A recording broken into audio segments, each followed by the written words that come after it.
Hello, folks, and welcome back to another Hallowoods weekly Q&A behind the scenes, backstage, live stream affair extravaganza. Great to see you all as always.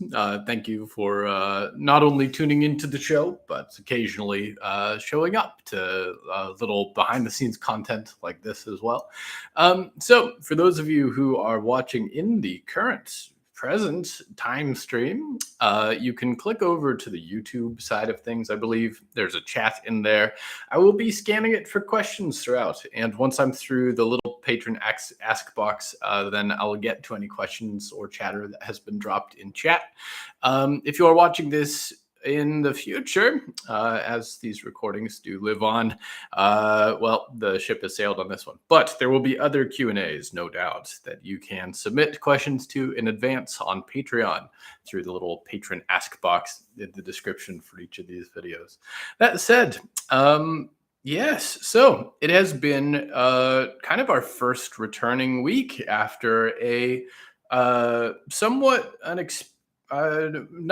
I think a somewhat unexpected summer break, because originally the plan was to carry this full 30 weeks of content without any breaks in the middle. But unfortunately, just life caught up with me, and there was a mountain of things that needed doing and resolving. And it was important to take a little bit of extra time to both work ahead on the show and also get a bunch of other things done as well. So it was not exactly vacation over here, but it was more catching up on the to-do list for Hallowoods projects and other exciting things beyond Hallowoods projects. So that said, work for the show continues on, though. We are now rolling into, we already sort of were, I think, in the back half of season 4, but I think we are now sort of jumping into these last 12 episodes, now these last 11 episodes. And so there's a lot of things that need to come to a head here over these next couple of weeks. The other thing that might, although I am definitely aiming to cover as much as possible, but behind the scenes, I will be out at Gen Con for the beginning of August. So I will be working diligently over this next week, pretty much, to generate as much content as possible, try and tide us over that break. If I am completely successful in that, then we probably won't see any more breaks until the end of the season, which would be ideal. But the writing lords will have to give me grace on that one. That said, though, I am extremely excited because this season, definitely there have been some elements of a slow burn, a lot of moving parts, a lot of like little cryptic clues and pieces. And the setup of any good murder mystery, and I can't say that this is a good murder mystery, but it does aim to be a murder mystery.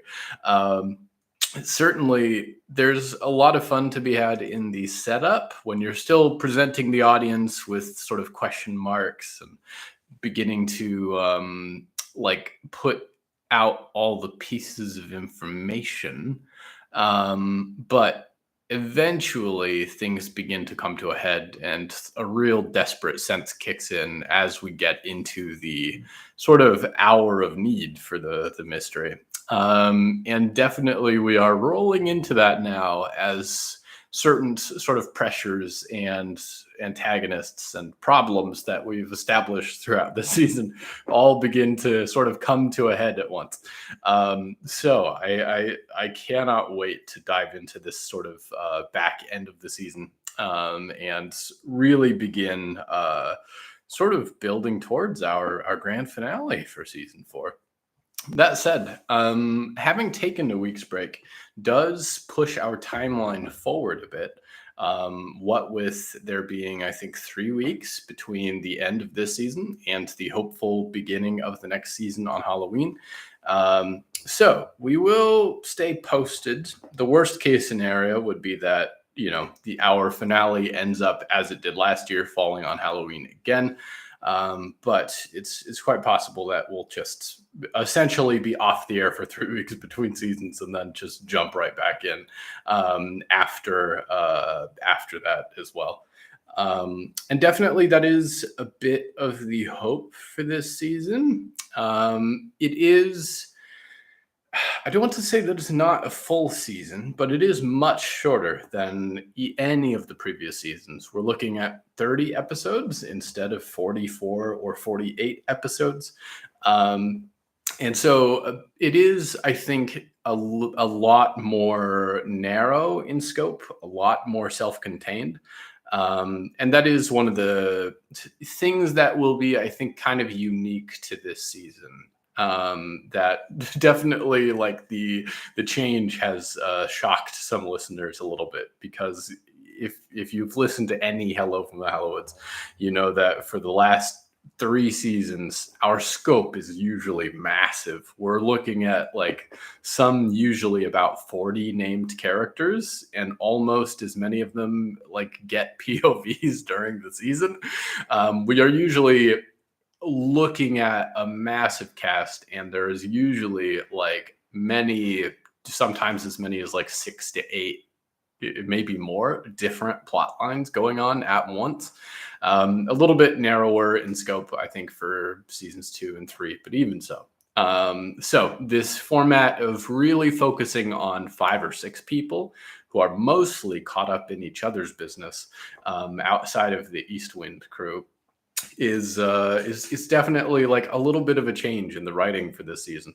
I will say it's been a lot of fun, because all of the characters that are like get a lot of prominent time in this season are such weirdos. And so it's a lot of fun to spend a good bit of time in their headspace, more or less, and getting to like kind of watch as a lot of stuff unfolds for them on kind of the ground level, and be very like in tune with their journeys from episode to episode, as opposed to circling back to them once every like 4 episodes to see what they're up to. So it's been a change in format for sure for this season. It is definitely part of the sort of whole package as well. And there are a couple of things about writing in the essentially spoofing murder mystery that I think require a little bit more of a confined view of the world. It is convenient that Nick is busy with other things this season as well, because it is a little bit hard to have mysteries ongoing when you also have the potential to via supernatural powers sort of solve the mystery immediately with someone who is omniscient and or not omniscient, but omnipresent. So that, you know, there are a couple factors that go into, I think, the kind of unique format that season 4 has. I wouldn't necessarily I think from the Hallowwood seasons, you generally should not expect us to do the same thing twice. And so we will probably have a whole different sort of thing going on for next season. That said, I am definitely pretty comfortable not having a huge break between these 2 seasons. Again, season 4 has been much more confined in scope. It's been a much smaller scale story overall. And so it definitely has an important role to play. But in some ways, it really is kind of leading into what the next chapter looks like for the story. And so I think getting into that next season relatively quickly after the conclusion of this one, I will be very happy to start seeing the kind of fruits of the story begin to kind of come to fruition, and get the next season on the road. Which definitely planning for the next season will have to really begin in a big way over the next couple of months, even as this season begins to wrap up. That said, we've still got probably about 3 months left, approximately, before the end of the season. So there's a little more ground to tread still. Sketchbook Gremlin says, hello from Ireland. Well, hello from Halifax, Nova Scotia. That said, we do have a couple of questions in the patrons ask box. So I will get to those first. And then if there are any questions in the chat, I will get to those next. So feel free to start dropping away if you have any that you would like to ask. Liam says, how do you come up with the episode titles? This is a good question. Vibes, mostly. Words that I haven't already used. There are, at this point, 160 nouns, 160, adjectives, 160 words that end with S that have been used in this show. And so and there's much more show still to go. So at this point, it is sometimes a question of what have I not used already yet? But in a general sense, I think early on, the decision to have each episode named the way that it is, it actually, I think, originally spawned from the cartoon Adventure Time.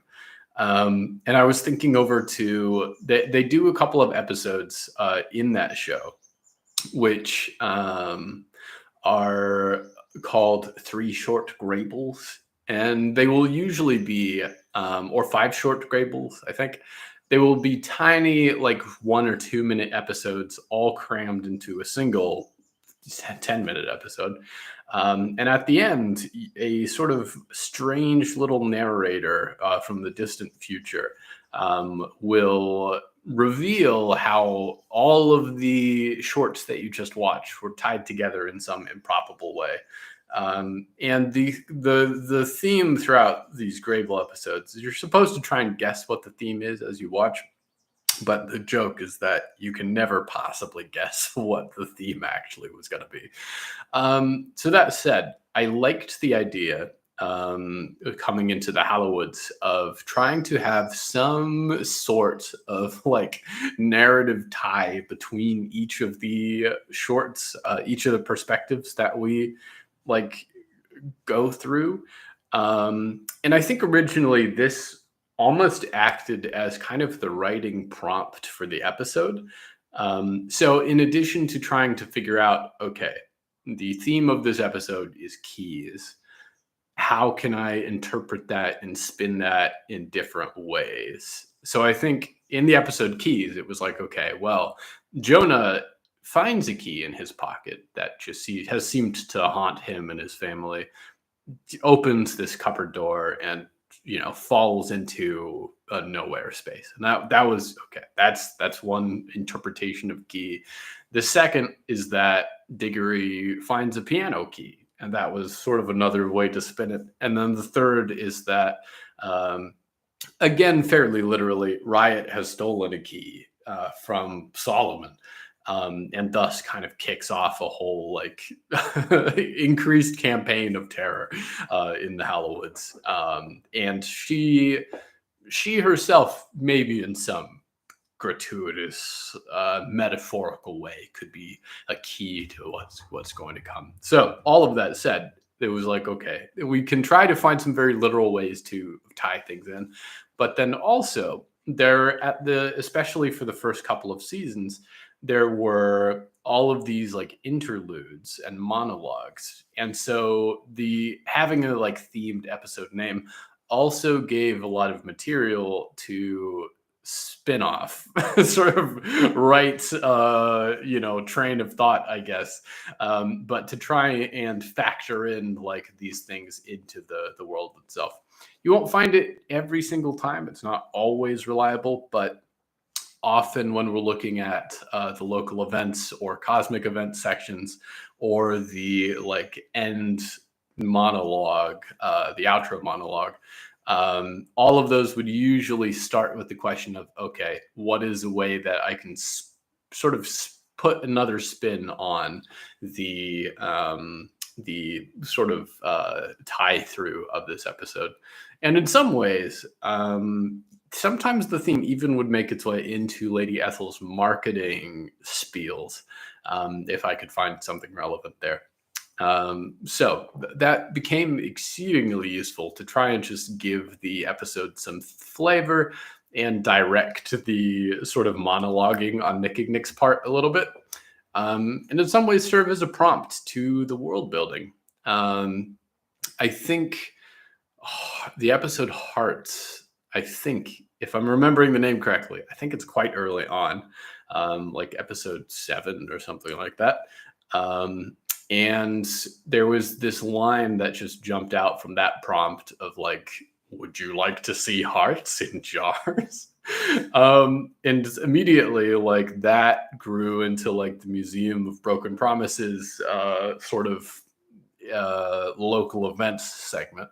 And then from there, like the Museum of Broken Promises just turned out to be like, now that point was established in the world as a bit of canon, it was like, okay, we've got to visit this place at some point. We've got to factor into this place now that it's shown up. And so it ended up being one of those things where it actually did come back to matter in a much bigger way throug't the story, towards the end of season 1 and onwards after that. So definitely a lot of sort of free form writing exploration can come out of those titles as well.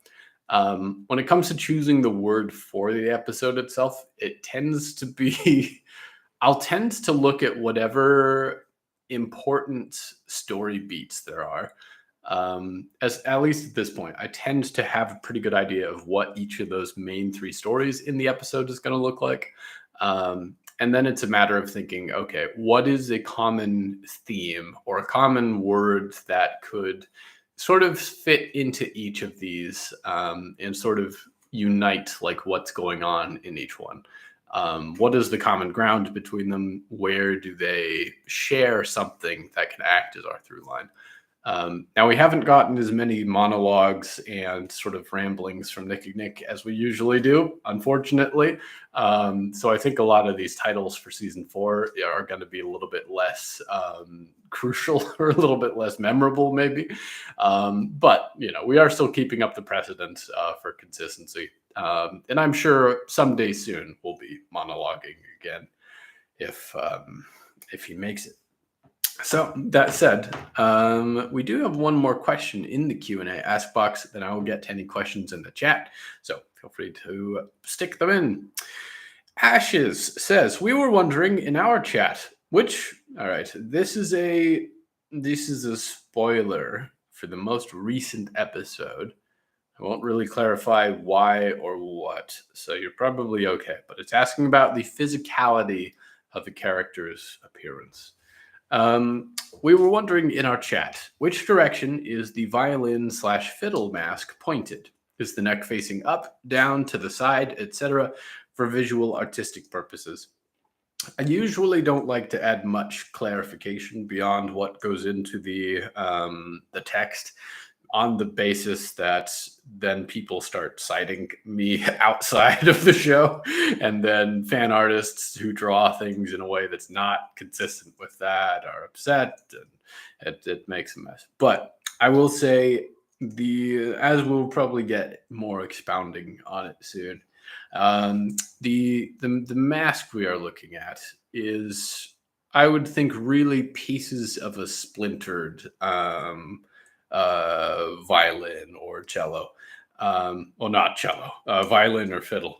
A cello would be not a mask, but a whole suit of armor.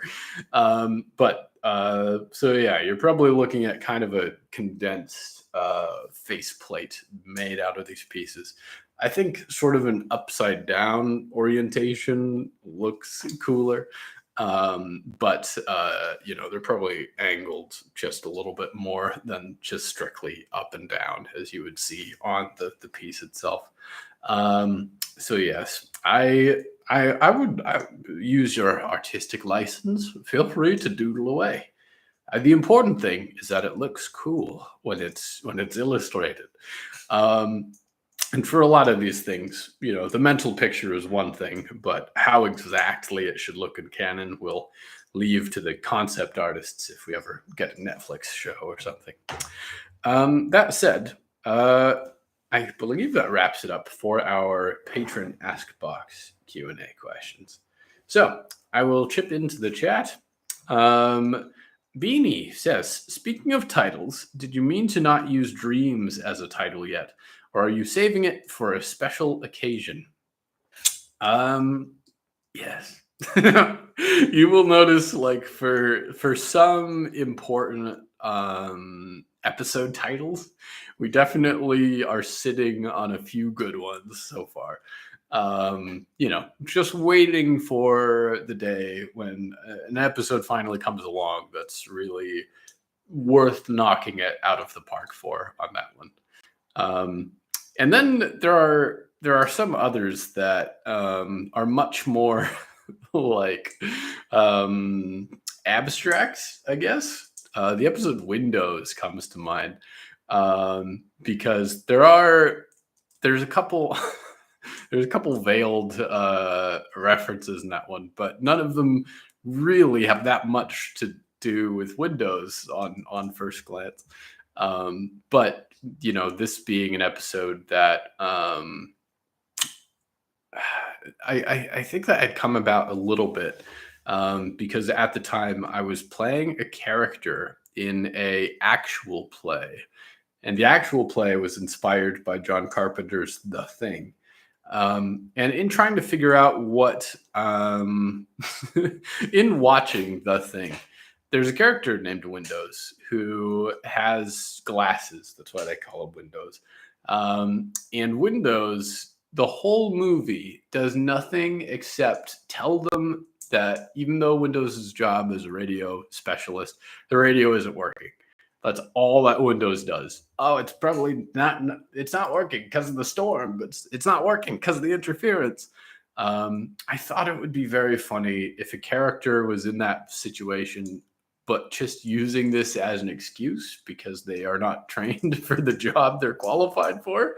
And so the character I had played in this actual play over on the Invictus stream was named Doors. And Doors could not, never did anything useful, but always had a good excuse for why nothing useful was getting done.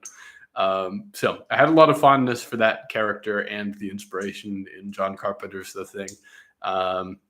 It felt like a slight nod through the episode title.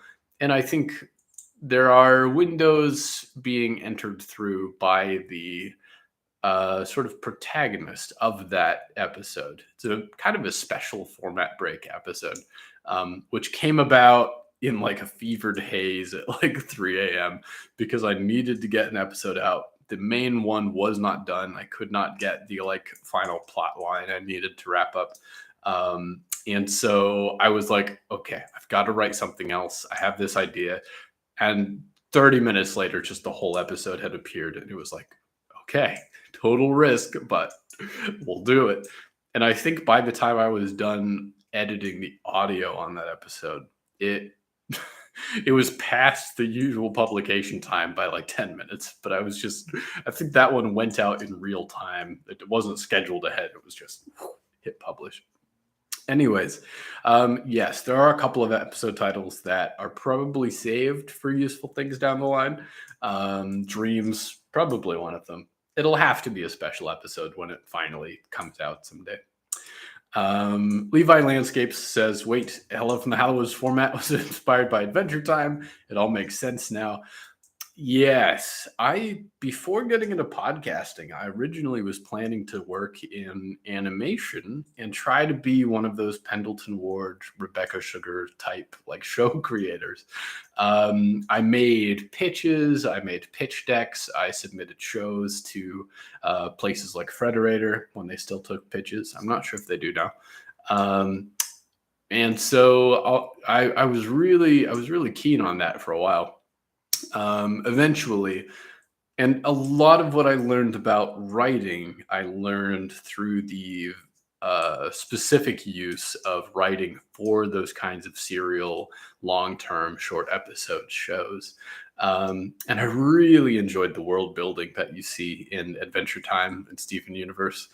I maybe remember those shows a little too fondly. I did begin with a friend. I was like, "Oh, Adventure Time! It's amazing! It's a wonderful show. It's so moving, so touching, such a living work of art."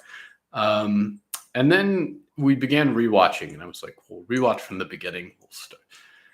I forgot somehow that it takes about 5 seasons to really get into the part of Adventure Time that really grips you. It's nothing against those first 5 seasons, but there's a lot of just doing a wacky thing, and that's the fun bit of the episode. And a sense of humor, certainly. But those great big plot movements and things are barely foreshadowing for like 5 seasons. But it is especially in the latter side, it's a lovely show. And I know they did a recent expansion of it, Fiona and Cake, I believe. So I'll need to tune into that at some point. But a lot of the things that I really enjoyed about that show, the very slow world building, tossing things for the audience to kind of work around and decipher and uncover, and gradually filling you in on a very big, complicated cosmology, but only as each piece of it becomes relevant to the main cast or important. All of that went into Hallowoods, certainly. And similarly, like, we couldn't have begun episode 1 and been like, all right, here's all these indescribable beings. Here's all their names. Here's all their domains. Here's what each one is responsible for. Here's what all these ties, lead back to. Here's all this hit. Like, we can't begin with any of that. The audience doesn't know why to care at the start. And so one thing I really enjoyed with those shows is that you learn about things as they become important to the story. And so you get to gradually put together all the pieces of the world at your own pace and at sort of the ground level that the main characters are operating from. And I still think Steven Universe has some of the best threat escalation I've ever seen in a show, where the scale of the problems they're dealing with increases in a very exponential way and a very tiered way. You don't have to worry about saving the entire universe at the start. You just have to worry about saving a neighborhood pizza shop or something. And then, it really does just grow from these teeny tiny, small, minor issues into the big ones as time goes on. So I definitely took some notes from studying shows like that. And definitely it has informed my approach to telling a story through podcast quite a bit. Folks, for listening to Keys, yes, the nostalgia.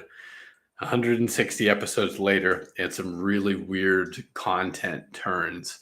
It is definitely nice to look back on some of those early seasons when things were so much simpler and sweeter and sort of offered a particularly comforting experience, I think. Sketchbook Gremlin says, is it a coincidence that yourself and Apollyon share a hair color and a liking of floral suit jackets? Or am I making connections that aren't there? Haha. Unfortunately, many characters you will find that an author writes are in some way a self-insert. Polly, I think is especially beautiful, considers himself especially beautiful. And so it was kind of natural that he'd adopt a couple of things that I enjoy.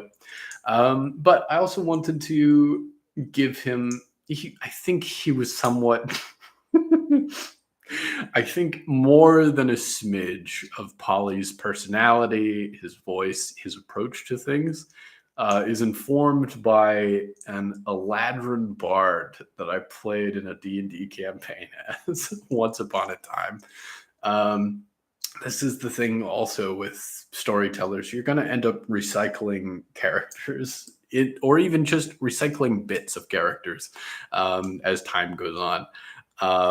And so definitely there was something about that kind of regal flamboyance and never being flustered and always being sort of suit fine and shipshape. And really carrying an air that is nearly unbreakable that Polly needed to have as this kind of manifestation, especially early on. You know, as our first look at demons in the Hallowoods world, to embody a little bit of that Lucifer Morningstar, to embody a little bit of that satanic beauty, more or less, to be an incredibly fair thing that, you know, is just home to hellfire inside. Levi Landscapes asks, will we ever hear more about the less talked about indescribables, such as Noptilnopt? I think that's how to spell it. Who walks unseen, or the dreaming one? Yes, 100%. Definitely we will. Some of them probably more than others. Noptilnopt, who walks unseen, and Zazzle Zaz, you know, the endless dream, or the dream eternal, or whichever moniker you've heard.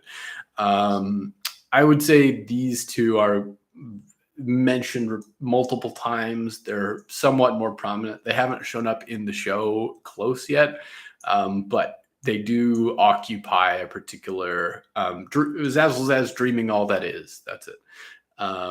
These are ones that occupy a particular place in the cosmology. We will definitely get more on them as time goes on.